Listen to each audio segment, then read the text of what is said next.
নাহিদ নিয়ে কথা বলেন ধোনি একটা কথা বলেছেন, এশিয়া কাপের মূল ট্র্যাম্প কার্ড হতে পারে বাংলাদেশের নাহিদ রানা যে গতি, নাহিদ রানার গতির সামনে কেউ দাঁড়াতে পারে না।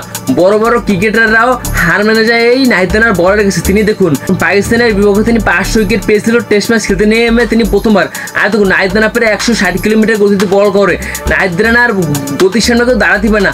আরও দেখুন বর্তমানে বাংলাদেশের বোলিং সাইড ওপেনিং অলরাউন্ডার শক্তিশালী হয়ে গেছে মোস্তাফিজুর রহমান, তাসকিন আহমেদ, তারপর তানজিম ইসলাম সাকিব। বর্তমানে বাংলাদেশের স্কোরটা অনেকটা শক্তিশালী হয়ে গেছে বোলিং সাইডটা।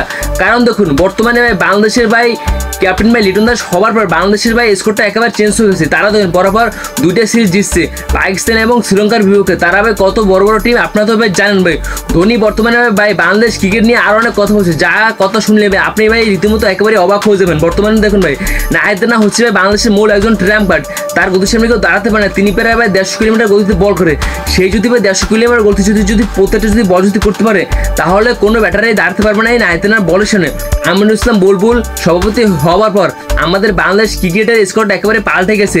ধোনি আরেকটা কথা বলছে, বাংলাদেশে এবার মূল ট্র্যাম্প কার্ড হবে মোস্তাফিজুর রহমান, নাহিদ রানা। তারা এবার এশিয়া কাপে পুল কাঁপিয়ে দেবে, তাদের বলিং সামনে কেউ দাঁড়াতে পারবে না। এবার এই দুজন বলিং দিয়েই বাংলাদেশ কিছুটা করবে এশিয়া কাপে গিয়ে। ধোনি এই কথাটা বলেছে এক